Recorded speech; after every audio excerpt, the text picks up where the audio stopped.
Hope you're doing well out there. I hope you had a great Memorial Day yesterday. Hope you had a great weekend, great relaxing weekend. Rob Ellis, Derek Gunn hanging out with you here on Sports Take, JAKIB Sports YouTube Network. If you're wondering why the shades, I do wear my sunglasses at night, but I wear them during the day sometimes. Are you in trouble again? The law, man. We got to stay low. No. Hey, I got that. I wear my sunglasses at night. I like that. Thank you. So is this thing on? Yes. Thank you. So I am at the local neighborhood Panera, hanging out because I am having my roof done. And they showed up bright and early, 7 o'clock this morning, and it was loud, man. It was loud, and it's all good because they think they can get it all done in one day. So I'm excited about that. Oh, you're lucky. Oh. I know, very fortunate. So we should be good to go tomorrow, but we got to get through today. So we took the show on the road as to not have it be too loud. I know there's a little bit of ambient noise, but trust me, it would have been a lot worse.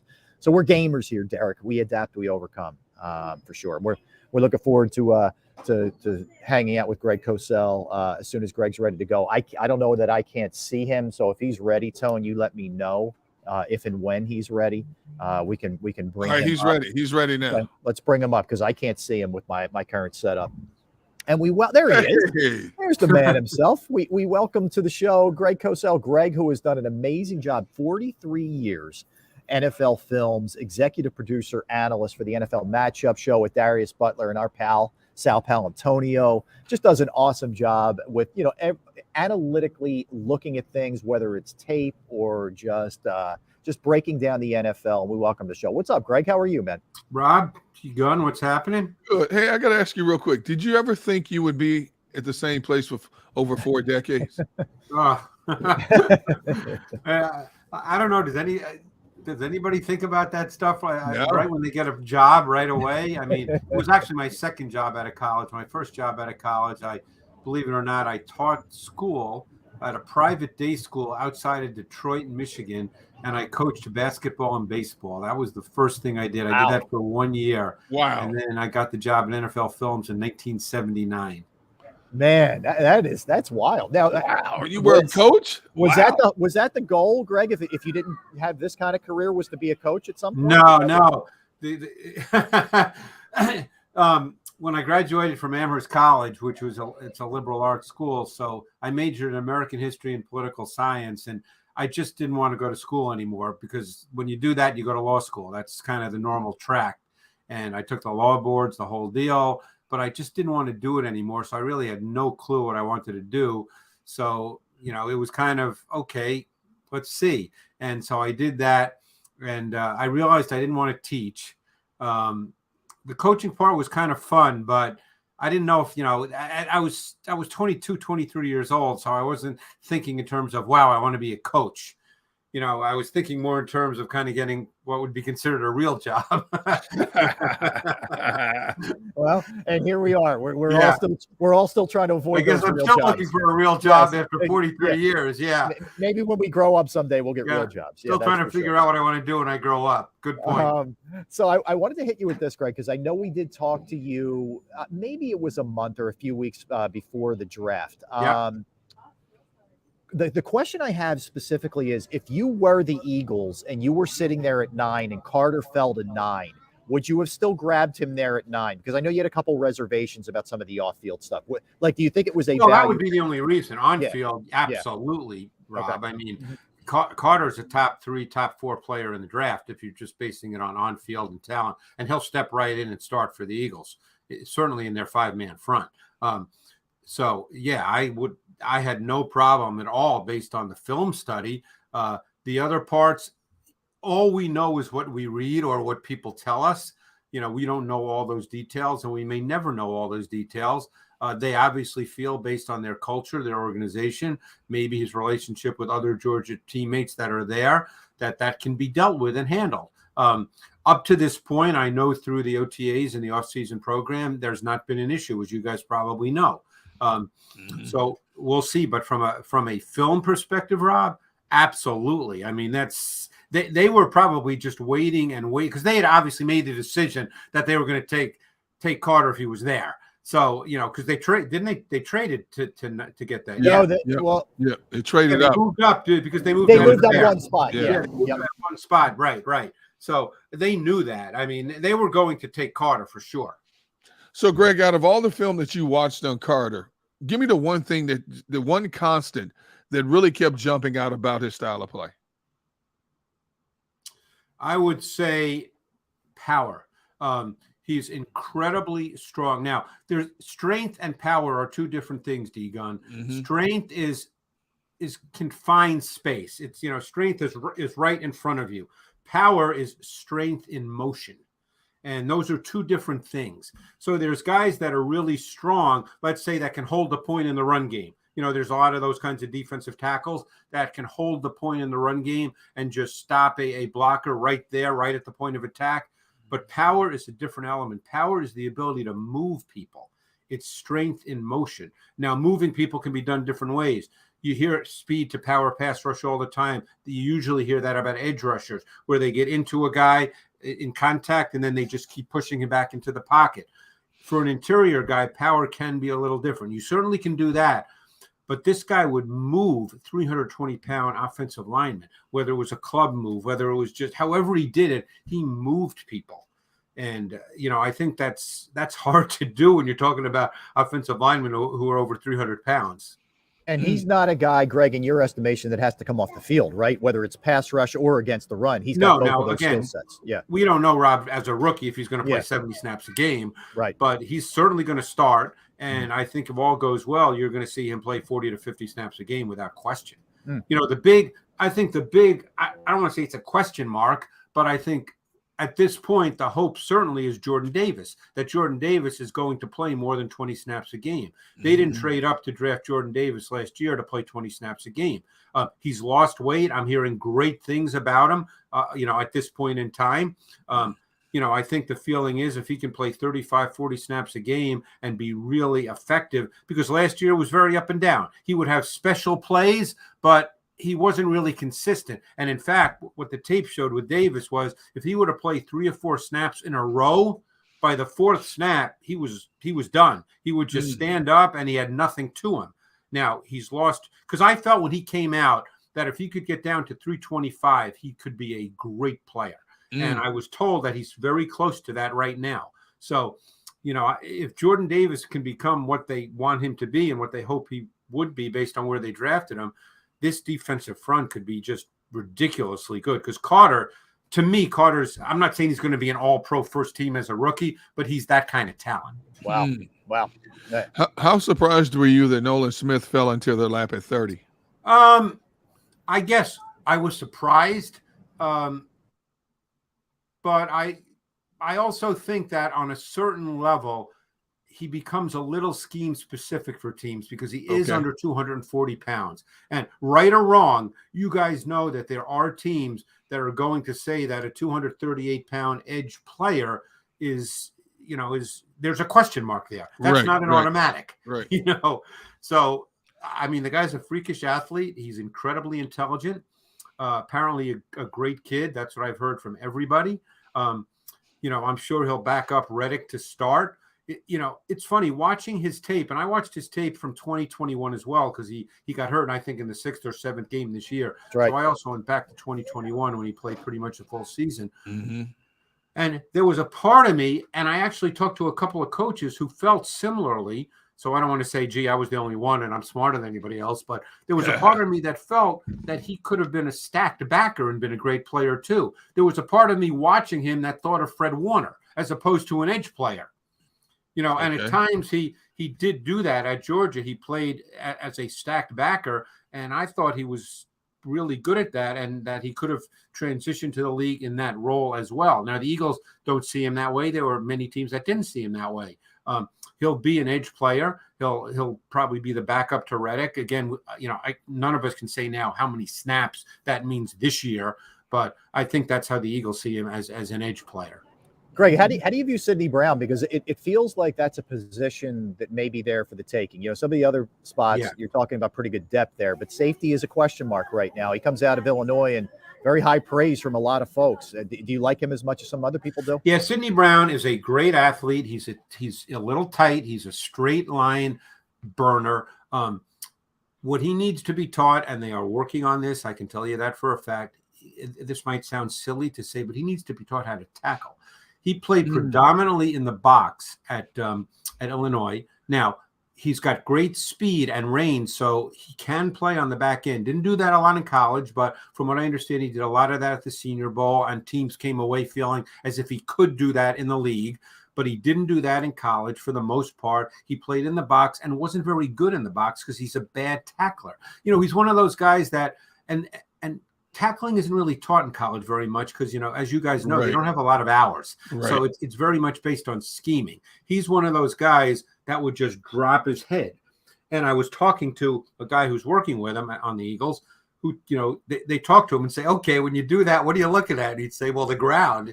And they'd say, well, that's not really where you want to be looking, So he's got to be taught how to tackle. Now, that can be done. But he's a great straight line athlete, an explosive guy. Another guy, from what I understand, who's just a great kid. So, look, you're right, Rob. The safety position is probably a little up for grabs right now. And if he can work through this offseason and through training camp and really improve as a tackler, he does give you some explosiveness on the back end, which, they didn't really have. The big assumption at that right guard position is Cam Jurgens to win or lose. But when you look at the kid they drafted, Tyler Steen, a big kid, is he NFL ready now, or is he? I don't want to use the term project, but does he have a ways to go before you can pencil him in as a starter? I would. That's hard for me to know because I'm not there. Seeing him in practice. Yeah. My immediate response to that, Gunnar, would be no. The guy was a 4-year starter in the SEC at tackle. Okay. And I thought his tape from 2022 was very good at tackle. Now, he wasn't drafted to be a tackle because of the arm length. There's many coaches who strongly believe in that, some more than others. His arm length wasn't what you want at the tackle position, so he was not drafted to play tackle, and he certainly wasn't going to beat out Mailata or Lane Johnson anyway, so that's not even a question. I think there's going to be a meaningful competition at right guard, Gunner, between Steen and Jurgens. Again, that's just my feeling because I like Steen's tape. Like I said, 4-year starter in the SEC. I think he's got a chance. He's a big dude. This is going to be, I don't want people to, fall off their chair if they're listening or like walk into a car if they're on the street or something. But, there's a little bit of a similarity potentially down the road with someone like Brandon Brooks, given his size. Okay. Oh, okay. That's not bad. He's not Brandon Brooks now. I don't want people to think, I got you. That's what I'm saying. Yeah. But, I think, Steen's 6'6", got about 325. He's a big man. That's a good comp. That's a comp to get excited about. That's for sure. There's no question. Greg, I'm curious.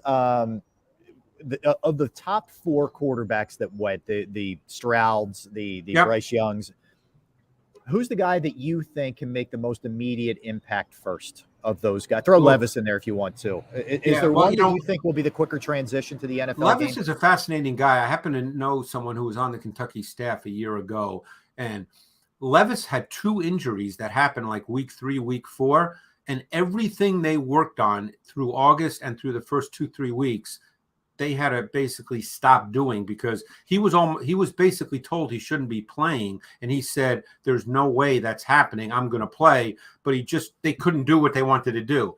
Right. I know scouts that went down there in August to watch Kentucky because that's what scouts do. They visit, the team, who said, this guy's going to be the number 1 pick in the draft. This guy's unbelievable. And then it all went to you-know-what because he got injured. So, again, he may not even start this year because they still have Ryan Tannehill. And, we all know Mike Vrabel, he's not into rebuilding. He's into winning games. So we don't know how that's going to play out. But anyway, that was just an aside. That's a tough question. In an odd way, I think Anthony Richardson's going to be the most intriguing guy. Because I think Shane's going to run the Eagles offense. And it's an offense that starts with the quarterback as a runner. And because of what that does to the defense and what it forces defenses to do in terms of alignment, the pass game does not have to be that detailed. And I think I think Richardson, again, I'm not saying every week's going to be a great week. That's, we know that. That's not my point. But to me, Rob, he could be the most intriguing guy to watch this year of those 4 guys. And who better to work with him than Shaneseichen? I think it's a really nice marriage there for his skill set. Without question. I mean, he's going to be their Jalen Hurts. And again, I'm not saying he's Jalen Hurts as a rookie, and Jalen Hurts wasn't Jalen Hurts as a rookie, but it's the nature of that offense where it starts with the quarterback as a runner. See, I'm not sure people realize what that means for the defense. The defense has to do certain things in terms of alignment because of the quarterback as a runner on almost every play, unless, of course, it's, 3rd and 12. Then it's a different kind of running than it would be scrambling. But, and that makes the pass game, in terms of the concepts that you use, it makes it less detailed and therefore easier for the quarterback as he's developing. Then as he develops, like with Jalen, there's more you can keep adding. But, early on, it's less detailed because you don't have to run as many concepts because you know what the defense is going to be showing you. Greg, when you look at this NFC East, obviously on paper, the Eagles have by far the best talent across the board. Who do you think the biggest threat to them is? I mean, Dallas adding Brandon Cooks. You got the second year of Daboll with the Giants now. Washington's biggest question mark is who's the quarterback. But when you look at the overall structure of those teams, which of those teams do you think is the biggest threat to the Eagles? I think it's still Dallas. I mean, I think if Dak plays well, it's Dallas. They've got good players. They're not a team with bad players. So I think, obviously, look, they made the playoffs a year ago. They're a solid football team. I think if Dak were to play at a high level, obviously, I'm a guy that when it comes to interceptions, you've got to look at each and every one. You can't just look at a number on a piece of paper. Obviously the number that he had is too high, and there were some that were clearly his fault and others that were not. But I think if he plays at a high level, Dallas is still a really solid football team. Okay. I'm with you there, Greg. Would you rank them as 2 behind the Eagles, or would it be San Fran? The only thing I love. Oh, you mean in the entire NFC, Rob? In the NFC, I just have trouble getting behind San Fran from a quarterback perspective because I just don't know what it's going to look like. Even as good as Shanahan is, and it feels like you can plug a lot of different people in there and you're going to be fine. I still ultimately think there could be a spot where it's late in the game and you got to have that drive, whether it's Lance or Purdy or Darnold. I just don't know right now.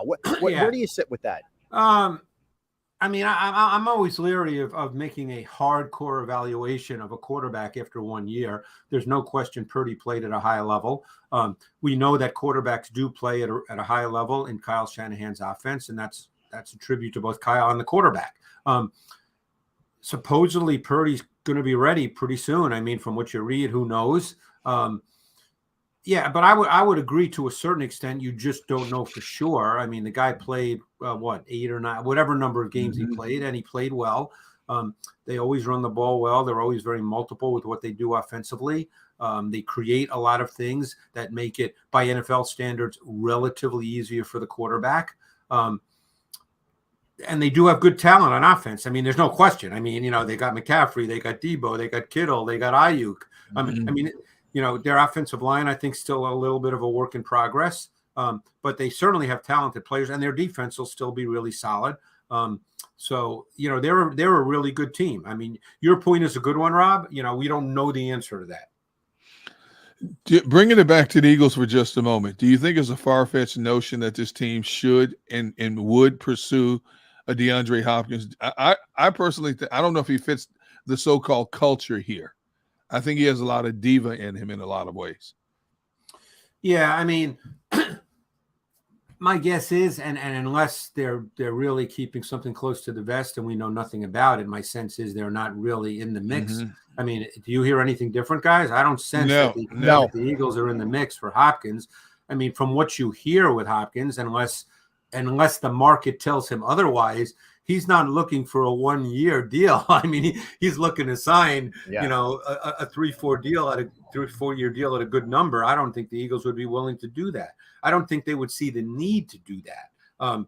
You can debate that. Obviously, I think the number 3 receiver is probably going to be an open spot through camp. Wouldn't you guys agree with that? Absolutely. I mean, Quez probably is still the lead dog going in, but I think that if they feel that someone and I hate to use this term, but everybody use it. If someone were to step up, that could be a clear battle. But I don't think they, with what they have at tight end, with what they have with Brown and Devonta Smith, with what they have in the backfield now, because DeAndre Swift is a really, really good receiver. Gainwell was an unbelievable receiver in Memphis, and you can split him out as they did more and more as last year progressed.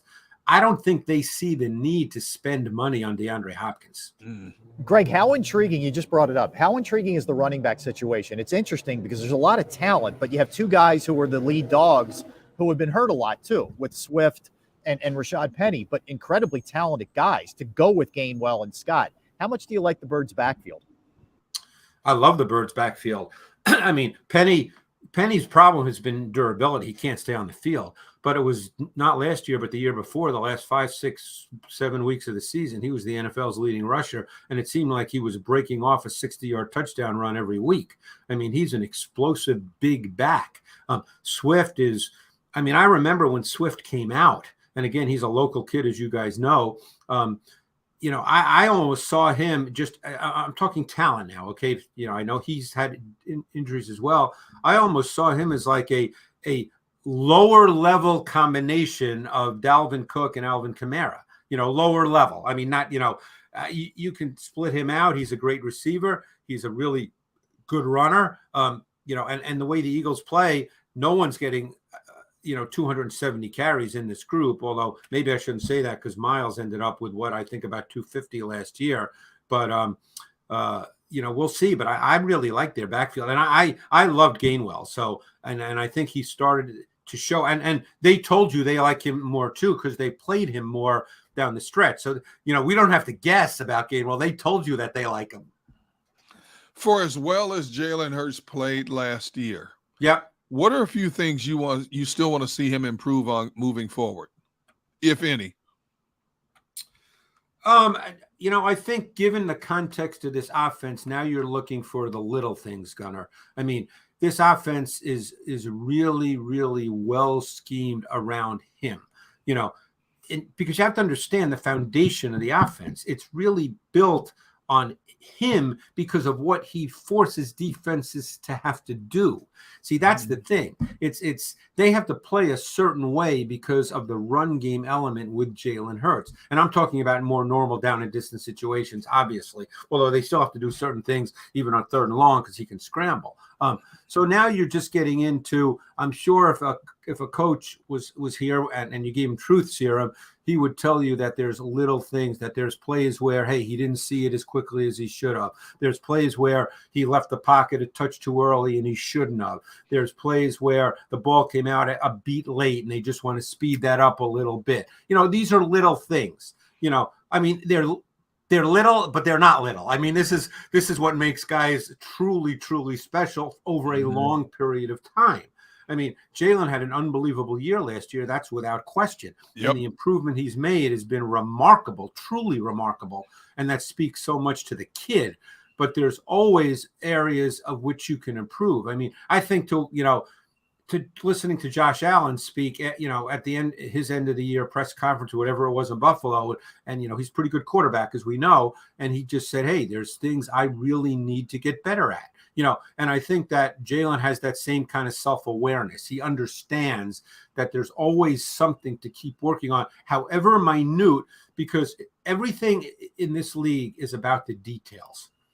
And, that's how you become great, and that's how you stay great. It's all in the details. Greg, last one from me. The Eagles play the Patriots week 1, and they're an interesting team, and they're 8-9 last year. We know it's Belichick. We know he's going to have time to prep. He's looked at every angle of this thing. They add Bill O'Brien back into the mix. It was kind of a lost year for Mac Jones for whatever reason, the coaching situation, whatever. What do you think about him and the Patriots as a team going into this season? I think they'll be better on offense because of Bill O'Brien. I mean, we know what happened last year. It was. I imagine if Belichick was being honest, he'd say it was probably a mistake. So now they have a real offensive coordinator who's had success in the NFL. O'Brien's issue in Houston was never the fact that he was a bad offensive coach. Those were kind of front office issues. I mean, they were in the playoffs, 4 years in a row or something like that. I mean, he's a really good offensive coach. We saw what he did at Alabama. We saw, hey, look, you can almost go back to Penn State. Look what he did with Christian Hackenberg, and he left. And what happened to Christian Hackenberg? I think he's now the quarterback coach at Winslow Township High School. So they'll be better on offense without question. And they have better talent now at receiver than I think people might think. So they'll be a really interesting team. Now, again, week 1 games are odd. There's no way to predict those games. To me anyway. I don't know about you guys. I think they're impossible to predict. Greg, my final question is this: in this new age of football that we look at, what do you think about the Eagles? They have 6 minicamp practices, no mandatory minicamp in June, and then you hit the ground running in training camp. It's like everybody's practicing less now. Yeah, I don't think Dick Vermeil would be a big fan of this. Yeah, I mean, that's just the way of the world. And that's, it almost, that's a great segue, Deegan, to what I said about week 1. That's why you almost have no idea what's going to happen week 1 with all these games.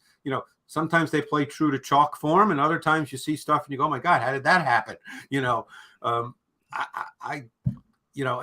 I think, again, I'm not getting into a debate between, the collective bargaining agreement and all that, but I just think that it's bad for players, in my opinion. I'm not saying you need to be out there smacking helmets. That's not my point. We understand you don't want to be doing that. No one would argue with that. But, to me, you want players to be able to be in the building with their coaches. Just to, I mean, that's how you learn, and I don't know all the rules. I don't follow all that stuff that closely. But, for guys who are later round picks, or even not so later, like a Sidney Brown, learning a defense, he's a 3rd round pick. They drafted him to compete for a starting safety job. You want him to be able to learn everything he can possibly learn, in a short period of time. There's not a lot of time. That's hard to do. All these defenses have all these checks, and I mean, everything in football has all these checks and nuances and details and subtleties. And, you don't pick those up real fast. And, you want the player to be able to, if he wants to spend time, wouldn't you like the player to be able to spend the time? Hey, I work ridiculous hours. I don't want someone at the door saying, sorry, you can't come into work today. I want to come in and do what I do. I like to think that helps me get better at my job. I think we all would want that. Yeah, well said, Greg. Well said. And listen, everybody, check out Greg on Twitter at Greg Cosell, and of course, the brilliant analyst work that you continue to do, man. And you get to work with Sal Palantonio. Is it really, Greg? Is there anything better? I mean, is there anything better than Sal? He's the man. We love Sal. We all love Sal. I've known Sal probably for over 25 years now, so it's been a long time that I've known Sal. That's awesome. That's awesome. Greg, thanks for a couple minutes, man. Always appreciate, always fun chopping it up with you, man. Thank you very much. Appreciate it, guys. Thanks a lot. Take care. That's Greg Cosell. Always fun to discuss things with Greg and kick it around. I'm telling you, Gunner, that New England game is going to be way tougher than fans are anticipating. I think it is. You got the GOAT coming home. First game of the season in New England. Yep. OBrien coaching up Mac Jones. A Belichick, I can't say this enough, a Belichick defense will come to play. Yep. We don't know what the offense is going to look like, but we know that defense is going to come to play. And I think the Eagles win that game. As we get closer to it, I don't think I'll deviate unless there's an abundance of injuries going into that first game. I'm not going to deviate. I think the Eagles on paper are the much better team, but I don't think it's going to be a blowout by any way, shape, or form. No, I am in total agreement with you. Interesting stuff there from Greg. I like the his thoughts on Carter and Davis and just what they bring to the table and what a key Jordan Davis. You imagine a Jordan Davis this year, Gunner, in just NFL-ready shape, right? Dialed in here and being able to provide what they thought he was when they moved up to get him his rookie year and fully healthy for the entire year, teamed up with Jalen Carter. That could be unbelievable in the middle of that defensive line. I would like to see him be this every down player, but the way they like to rotate their linemen, I don't think that's going to happen. I do think his snap count is going to increase significantly compared to last year, but I don't think he's going to be that 3-down type lineman. I think down distance and situations will determine how much he's on the field. Yeah, I agree. All right, let's get a timeout in. We'll come back and we'll give you a little bit more on Nick Nurse. We touched on it the first segment, but I want to dig a little bit deeper. We'll go back and look at his time with Toronto, what he brings to the table, how this is going to fit. There's also a major news in the GM world of the NBA, which we'll get into as well. Phillies a little bit later. Hey, in our NFL segment, this is going to be fun. We're going to look at the toughest to the weakest divisions in the NFL.